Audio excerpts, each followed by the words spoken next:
আরজিকর কাণ্ডের ঘটনায় দোষীদের শাস্তির দাবিতে অবস্থান বিক্ষোভ তৃণমূল কংগ্রেসের। রবিবার ফালাকাটা টাউন ব্লক তৃণমূল কংগ্রেসের পক্ষ থেকে মেইন রোড ট্রাফিক মোড়েই অবস্থান বিক্ষোভ করা হয়। উপস্থিত ছিলেন ফালাকাটা টাউন ব্লক তৃণমূল কংগ্রেসের সভাপতি শুভব্রত দে সহ ফালাকাটা টাউন ব্লক তৃণমূলের অন্যান্য নেতা নেতৃত্বরা। এই বিষয়ে ফালাকাটা টাউন ব্লক তৃণমূল কংগ্রেসের সভাপতি শুভব্রত দে বলেন, আরজিকরের ঘটনায় দোষীদের ফাঁসির দাবিতে আমাদের এই অবস্থান বিক্ষোভ। তৃণমূল কংগ্রেসের নেতৃত্বে গতকাল রাজ্যের বিভিন্ন ব্লকে এই ঘটনায় অভিযুক্তদের ফাঁসির দাবি নিয়ে মিছিল করা হয়েছিল। গতকালের পর আজ ফালাকাটা টাউন ব্লক তৃণমূল কংগ্রেসের ডাকে দোষীদের ফাঁসির দাবি নিয়ে আজ অবস্থান বিক্ষোভে শামিল হয়েছি। বাংলার মাননীয় মুখ্যমন্ত্রী জননেত্রী মমতা বন্দ্যোপাধ্যায়ের নির্দেশে গত পরশু থেকে শুরু হয়েছে। জননেত্রী মমতা বন্দ্যোপাধ্যায় নিজে পথে নেমেছেন আরজিকর কাণ্ডে দোষীদের ফাঁসির দাবিতে।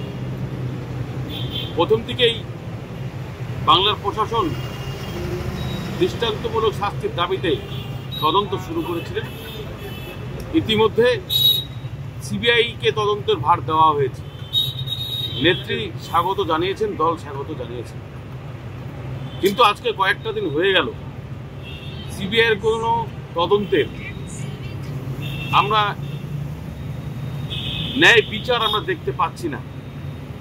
কিন্তু পশ্চিমবঙ্গ সরকারের প্রশাসন, পুলিশ প্রশাসন 8 থেকে 10 ঘন্টার মধ্যে অভিযুক্ত একজনকে গ্রেপ্তার করেছিল। আজকে যে সিবিআই টালবাহানা করছে, আমরা সরাসরি দাবি রাখছি, এক বা একাধিক জড়িত যেই থাকুক না কেন, সেই দোষীদের অবিলম্বে মৃত্যুদণ্ড অর্থাৎ ফাঁসি দাবিতে গতকাল আমরা ফালাকাটা শহর পরিক্রমা করেছি। আজকেও আমাদের অবস্থান চলছে সারা রাজ্যের সাথে সাথে ফালাকাটাতেও। আমাদের মূল দাবি, অবিলম্বে সিবিআইকে তদন্ত শেষ করে চার্জশিট দিয়ে অভিযুক্তদের কারাদণ্ড অর্থাৎ ফাঁসি দিতে হবে।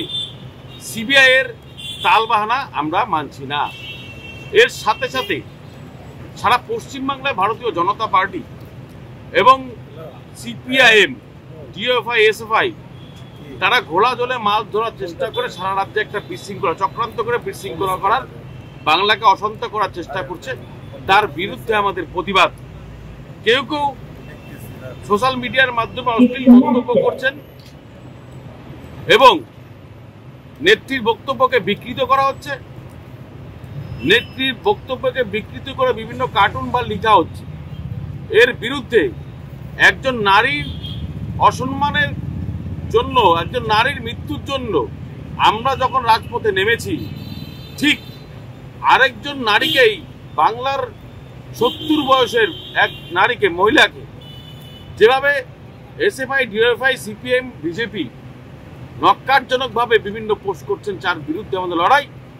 আপনাদের জানিয়ে রাখি, আমরা ফালাকাটা টাউন ব্লক তৃণমূল কংগ্রেস সহ জেলা তৃণমূল কংগ্রেস আমরা এর বিরুদ্ধে নামব এবং আমরা আইনি ব্যবস্থা আমরা নেব কুরুচিকর মন্তব্যের বিরুদ্ধে।